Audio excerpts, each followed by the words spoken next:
सावित्री जंगल के पास बसे अमरनगर नामक एक सुंदर राज्य में राजा धेनु सिंह का शासन था, जो जानवरों से बहुत डरता था और कभी भी शिकार करने नहीं जाता था। एक दिन आज की कार्यवाही आरंभ करी जाए मंत्रीवर, फरियादी को बुलाइए। जो आज्ञा महाराज। मंत्री रघु अपने साथ एक धोबी को लेकर आता है, जिसका गधा खो गया था। महाराज की जय हो, हमारा गधा खो गया है महाराज, कल रात से ही गायब है। आज सुबह होने को आई, मैंने तो सारा राज्य छान मारा, लेकिन उसका कोई अता पता नहीं। ये तो बहुत ही चिंताजनक बात है मंत्रीवर। जब हमारे राज्य में दुनिया का सबसे मूर्ख जानवर गधा ही सुरक्षित नहीं है, फिर दुनिया का सबसे बुद्धिमान जीव मनुष्य कैसे सुरक्षित रह सकता है? आप इस धोबी के गधे को तत्काल खोज कर निकालिए। और बताओ धोबी, तुमने अपने गधे को कहां कहां खोज लिया है और कहां कहां खोजना बाकी है? मैंने उसे हर जगह खोज लिया है मंत्रीवर, बस उस सावित्री जंगल में अभी तक नहीं गया हूँ, क्योंकि मैंने सुना है कि वहां पर बड़े बड़े खूंखार जानवर रहते हैं।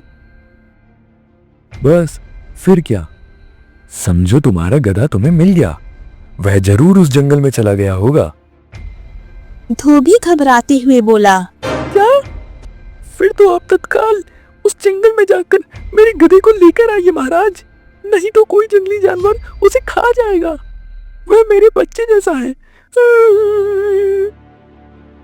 तुम चिंता मत करो धोबी, महाराज स्वयं जंगल में जाकर तुम्हारे गधे को खोज लाएंगे। क्यों, मैंने ठीक कहा ना महाराज? अरे क्यों रायता फैला रहे हैं मंत्री जी? आपको तो पता है ना मुझे जानवरों से कितना डर लगता है, फिर भी आप क्यों धोबी को लंबी चौड़ी फेंक रहे हैं? आप चिंता मत कीजिए महाराज, गधे को तो हमारे सिपाही पकड़ेंगे, लेकिन मैंने इस धोबी के सामने आपका नाम इसलिए लिया ताकि इसे लगे कि गधा आपने ही पकड़ा है। फिर देखिएगा ये सारे राज्य में घूम घूम कर आपकी कितनी बड़ाई करता है। वाह मंत्रीवर, तुम वाकई बहुत बुद्धिमान हो। इसी खुशी में मैं तुमको 2 स्वर्ण मुद्राएं पुरस्कार स्वरूप देता हूँ। तभी राजा के सिंहासन के नीचे से एक चूहा गुजरता है, जिसे देखकर राजा बहुत डर जाता है और दुबक कर सिंहासन के ऊपर बैठ जाता है। चूहा चूहा, कोई भगाओ इसे, मुझे जानवरों से बहुत डर लगता है। माँ माँ, कहाँ हो आप? राजा की ये दुर्दशा देख सभी जोर जोर से हंसने लगते हैं। अरे महाराज, आप तो एक साधारण चूहे से डर गए, फिर मेरे गधे को कैसे ढूंढेंगे? गधा तो चूहे से भी खतरनाक होता है। चुप कर जाओ धोबी, मैं किसी चूहा पुहा से नहीं डरता। वह तो इस चूहे के ऊपर किसी ने विष लगाया हुआ है, इसलिए मैं सिंहासन के ऊपर बैठ गया। क्यों, मैंने सही कहा ना मंत्रीवर? हाँ महाराज, आपने बिल्कुल ठीक कहा। चल धोबी, तेरी फरियाद हमने सुन ली, अब भाग जाए यहाँ से। धोबी के जाते ही मंत्री राजा से घबराते हुए बोला, धोबी ये सब बात सारे नगर में फैलाकर आपकी जगहसाई ना कर दे महाराज, इसलिए मेरी ये सलाह है कि उसकी गधे को पकड़ने जंगल में सिपाही को ना भेजकर आप स्वयं ही जाएं। क्या आपका दिमाग तो खराब नहीं हो गया है मंत्रीवर? मैं इधर एक चूहे को नहीं मार पा रहा हूँ, कहीं जंगल में मेरे सामने शेर आ गया तो मैं क्या करूंगा? एक राजा की प्रतिष्ठा उसके प्राणों से भी बढ़कर होती है महाराज। या तो आप अपनी इज्जत बचा लीजिए या फिर अपनी जगहसाई के लिए तैयार रहें। अगले ही दिन राजा अपने घोड़े पर सवार होकर मंत्री के साथ धोबी के गधे को ढूंढने जंगल में जाता है। तभी दुश्मन देश के कुछ सिपाही उन दोनों के ऊपर आक्रमण कर देते हैं। आप यहाँ से चले जाइए महाराज, मैं इन सबको संभाल लूंगा। राजा अकेले ही आगे बढ़ जाता है। तभी उसके सामने एक खूंखार शेर आ जाता है, जिसे देखते ही वो डर से थर थर कांपने लगता है। देखिए शेरू महाराज, मैं आपका शिकार करने नहीं आया हूँ। बस धोबी के गधे को ढूंढने आया हूँ। इसलिए कृपया कर कर आप मुझे इतने गुस्से से मत देखिए। भागो। राजा बिजली की गति से दम दबाकर भागता है। शेर भी दहाड़े मारते हुए उसका पीछा करता है और आखिरकार उसे अपने पंजे में जकड़ लेता है। राजा की जान हलक पर आ जाती है। कृपया मुझे छोड़ दो शेर। तुम्हें जो चाहिए वह मुझसे ले लो। अन्न, धन, सोना चांदी, राज्य, चाहे जो भी, बस मुझे छोड़ दो। जय हनुमान ज्ञान गुण सागर, जय कपीस तिहु लोक उजागर। तभी वो गुस्सैल शेर जैसे ही राजा को मारने वाला होता है, एक सुंदर लड़की अणिमा एक चाकू से प्रहार कर शेर को मार गिराती है और राजा की जान बचा लेती है। मेरे प्राण बचाने के लिए तुम्हारा बहुत बहुत धन्यवाद बेटी। पर तुम हो कौन? मेरा नाम अणिमा है महाराज। मैं आपके वीर सैनिक बजरंग की बेटी हूँ, जो पिछले साल हुए युद्ध में शहीद हो गए थे। मेरा यही एक ढाबा है। ओ, तभी तुमने पल भर में ही उस खूंखार शेर को मार गिराया। मुझे लगा ही था कि तुम कोई साधारण बालिका नहीं हो, जरूर किसी वीर पुरुष की कन्या हो। कहो अणिमा, मैं तुम्हें अपनी प्राण रक्षा के लिए क्या इनाम दूं? मुझे कुछ नहीं चाहिए महाराज। राजा की रक्षा करना तो प्रत्येक नागरिक का कर्तव्य होता है। तुम चाहती तो आज मुझसे सोना चांदी कुछ भी मांग सकती थी। आज मैं वह सब तुम्हें खुशी खुशी दे देता, लेकिन तुमने मुझसे कुछ नहीं मांगा। यह तुम्हारी महानता है, लेकिन मैं भी स्वार्थी नहीं हूँ। मैं तुमसे वादा करता हूँ कि जब भी तुम्हें किसी चीज की जरूरत हो, मेरे पास बेझिझक आ जाना। मेरा दरवाजा तुम्हारे लिए हमेशा खुला रहेगा। यह मेरा वचन है, वरदान है। धीरे धीरे समय बीतने लगता है। एक बार बाजार से लौटते समय राजा के बेटे अरुण और उसके मित्र संजय की नजर अणिमा पर पड़ती है। अरे वह देखो अरुण, कितनी सुंदर लड़की है। लेकिन ऐसी सुंदर लड़की इस जंगल के पास क्या कर रही है? उसे तो महल में तुम्हारी रानी बनकर रहना चाहिए। मैंने सही कहा ना? यहाँ खड़े होकर सौंदर्य दर्शन मत करो संजय। अगर कोई जानवर आ गया तो यमराज के दर्शन हो जाएंगे। जल्दी महल चलो, युद्ध का अभ्यास भी तो करना है। मुझे सब पता है अरुण। इसे देख तुम्हारे मन में लड्डू फूट रहा है, लेकिन तुमको डर है कि यह तुम्हारी रानी बनने से मना ना कर दी। मैंने सही कहा ना? इस राज्य का ऐसा कोई नागरिक नहीं है जो राजकुमार अरुण की बात को टाल सके, समझे? ठीक है, तो दिखाओ अपनी ताकत और कहो कि तुम इसे अपनी रानी बनाना चाहते हो। अरुण जोश में अणिमा के पास जाकर बोलता है। सुनो लड़की, मैं इस राज्य का राजकुमार अरुण हूँ। मुझे तुम पसंद आ गई हो, इसलिए मैं तुम्हें अपनी पटरानी बनाना चाहता हूँ। तुम चलो मेरे साथ महल में। ठीक। लगता है राजकुमार अरुण ने कभी किसी लड़की से बात नहीं की। भला इसे धमकाते हुए कोई प्यार का इजहार करता है भला? मैंने सही कहा ना? अरे राजकुमार, मैं जीवित मनुष्य हूँ, कोई वस्तु नहीं कि आपने कहा और मैं चली गई। ना तो मुझे आपसे प्रेम है और ना ही मैं आपको ठीक से जानती हूँ। अणिमा के ऐसे बोलते ही अरुण को लगा जैसे उसकी किसी ने घंघोर बेइज्जती कर दी हो। वो गुस्से से चीखता हुआ बोला। ए लड़की, तुम्हारी हिम्मत कैसे हुई मेरे आदेश का उल्लंघन करने की? तुम जानती नहीं मैं तुम्हारे साथ कितना बुरा कर सकता हूँ। जो करना है कर लीजिए राजकुमार, मैं किसी से डरने वाली नहीं। वीर सिपाही बजरंग की बेटी हूँ। मुझे तो महाराज ने भी असाधारण कहा है। ये सुन गुस्से से आग बबूला हो अरुण अपनी तलवार जैसे ही अणिमा पर प्रहार करने वाला होता है, एक लड़का अश्वमित्र अरुण के प्रहार को रोककर अणिमा की जान बचा लेता है। कौन हो तुम?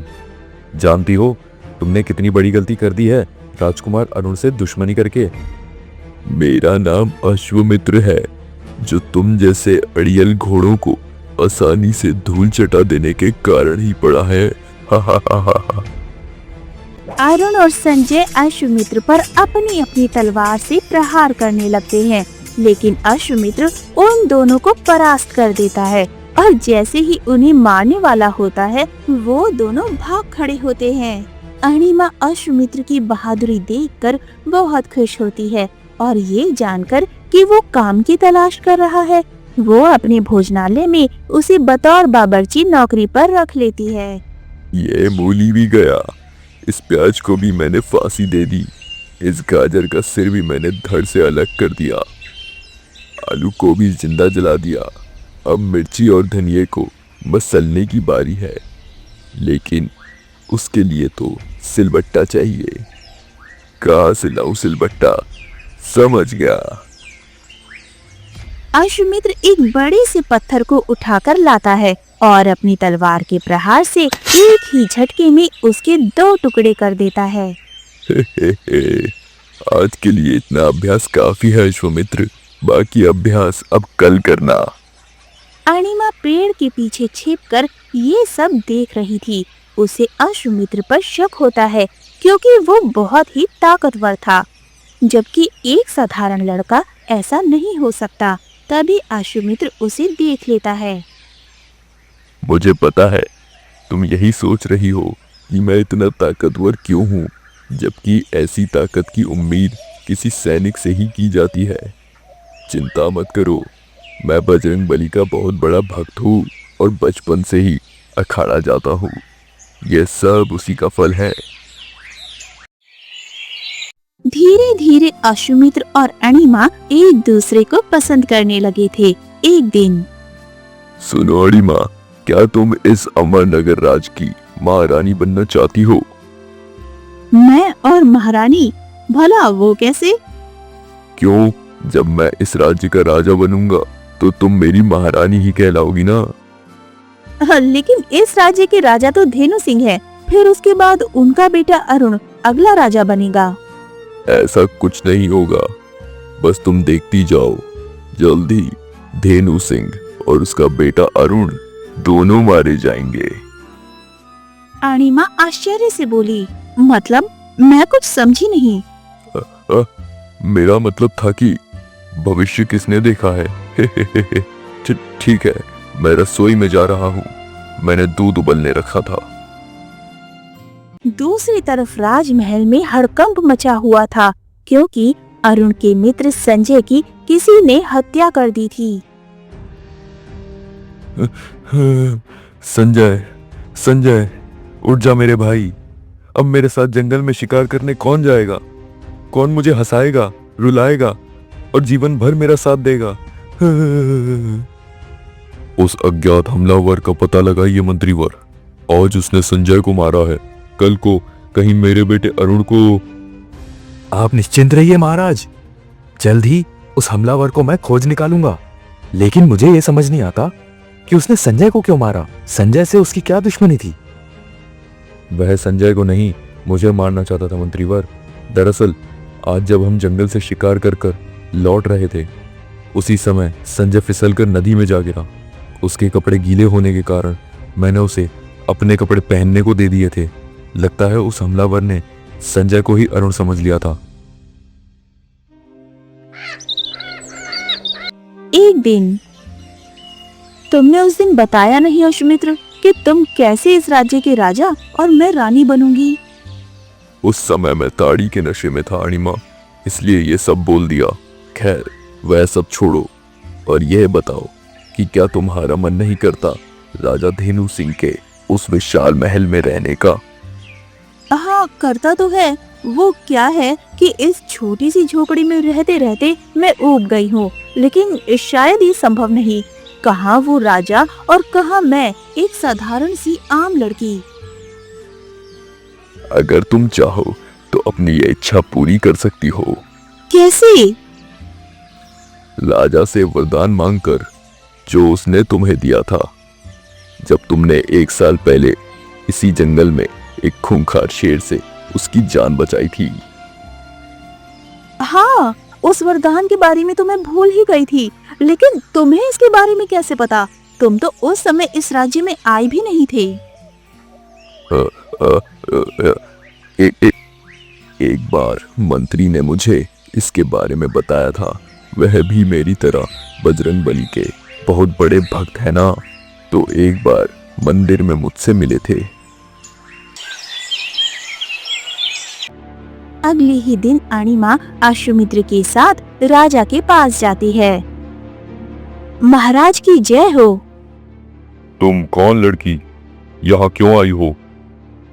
मैं अणिमा हूँ महाराज, जिसने 1 साल पहले एक खूंखार शेर से आपकी जान बचाई थी, और उसके पुरस्कार स्वरूप आपने मुझे कोई वरदान मांगने को कहा था, लेकिन मैंने उसे लेने से इनकार कर दिया था। हाँ हाँ हाँ, याद आ गया। तो 1 साल कष्ट में गुजारने के बाद आखिरकार तुम्हारी अकल ठिकाने आ ही गई। मैंने तो उसी समय कहा था कि मुझसे जो चाहे मांग कर हंसी खुशी से रहो। खैर बताओ, तुम्हारी क्या मांग है? मैं और मेरा बावर्ची अश्वमित्र एक रात आपके इस राजमहल में रहकर राजसी जीवन जीने का अपना स्वप्न पूरा करना चाहते हैं। मंत्री चीखती हुई बोलता है। ये कैसी ऊटपटांग मांग है लड़की? तुझे पता है ना, महाराज के ऊपर हर समय शत्रुओं का खतरा मंडराता रहता है। वह किसी भी अहरे गहरे व्यक्ति को अपने महल में एक दिन क्या, एक पल भी ठहरने नहीं दे सकते। अरे शांत हो जाइए मंत्री जी। मैं जानता हूँ कि आप मेरे भले के लिए ही ये सब कह रहे हैं, लेकिन मैंने इस लड़की को वचन दिया था कि मैं इसकी एक इच्छा को जरूर पूर्ण करूंगा। आप राजमहल में इसके रहने की व्यवस्था कीजिए।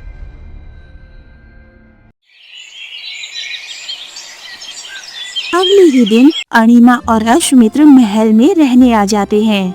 वाह वाह वाह वाह वाह, कितना मुलायम गद्दा है। ऐसा लग रहा है मैं बादल पर सोया हुआ हूँ। सारा महल इत्र की खुशबू से महक रहा है, और पर्दे तो इतने सारे और रंग बिरंगे हैं, मानो चारों तरफ इंद्रधनुष बिखर गया हो। रात का समय था। अणिमा आराम से सोई हुई थी। तभी उसके कान में किसी चीज को रगड़ने की आवाज पड़ती है। वो उठकर देखती है कि रात के अंधेरे में अश्वमित्र एक धारदार तलवार पर विष लगा रहा होता है। वो छिपकर उसे देखने लगती है। बस ये रात उस धेनु सिंह और उसके बेटे अरुण की अंतिम रात होगी। इसके बाद तो इस राज्य पर मेरे देश औरंगा का शासन होगा, और मैं बनूंगा इस राज्य का नया राजा। अपनी तलवार पर विष लगाकर अश्वमित्र चुपके से राजा के कमरे में जाता है, और उसे जैसे ही मारने वाला होता है, अणिमा आकर उसका हाथ पकड़ लेती है। ये क्या कर रहे हो अश्वमित्र? तुम क्यों महाराज को मारना चाहते हो? हट जा डायन, तू यहाँ कैसे टपक पड़ी? चली जा यहाँ से, नहीं तो मैं तुझे भी मार डालूंगा, समझी? लेकिन अणिमा उसकी एक नहीं सुनती और उसे पकड़े रहती है। तभी राजा को मारने में असफल होने पर अश्वमित्र गुस्से से आग बबूला हो अणिमा के ऊपर अपनी तलवार से जोरदार प्रहार करता है। मेरी वर्षों की मेहनत बर्बाद करने वाली डायन, अब तू मरने के लिए तैयार हो जा। अश्वमित्र जैसे ही अणिमा को मारने वाला होता है, तभी अरुण दौड़ता हुआ आता है और अणिमा की जान बचा के अश्वमित्र को पकड़ लेता है। तुम्हारा खेल खत्म हुआ अश्वमित्र, मैंने तुम्हारी सच्चाई जान ली है। अरुण बताता है कि अश्वमित्र इस देश का नागरिक नहीं, बल्कि दुश्मन देश औरंगा का जासूस है, जिसे राज परिवार को मारने का लक्ष्य दिया गया था। अणिमा से प्यार का नाटक करना भी उसी लक्ष्य का एक हिस्सा था। राजा ये सुनकर बहुत खुश होता है। तुम बहुत ही बुद्धिमान हो मेरे बेटे, लेकिन तुमने इस दुष्ट धोखेबाज गुप्तचर की सच्चाई जानी कैसे? मेरे मित्र संजय की हत्या जिस तीर से हुई थी, उस पर भी एक विष लगा हुआ था पिताजी, और वही विष आज अश्वमित्र की तलवार पर भी लगा हुआ है। अश्वमित्र ने जब एक दिन राजमहल में रहने की इच्छा जताई थी, उसी समय मैं समझ गया था कि दाल में जरूर कुछ काला है। इस धोखेबाज और देशद्रोही व्यक्ति से मेरी और मेरे देश की जान बचाने के लिए आपका बहुत बहुत धन्यवाद राजकुमार। धन्यवाद तो मुझे तुम्हारा करना चाहिए अणिमा, कि इस व्यक्ति से प्रेम होने के बावजूद भी तुमने इसके लिए फांसी की मांग की। तुम्हारे अंदर वाकई हमारे वीर सैनिक बजरंग का खून दौड़ रहा है। अपनी जान बचाने के लिए अणिमा भी अरुण से एक वरदान मांगने को कहती है। बदले में अरुण अणिमा से अपने बुरे व्यवहार के लिए क्षमा मांगकर उससे वरदान स्वरूप अणिमा को ही मांग लेता है।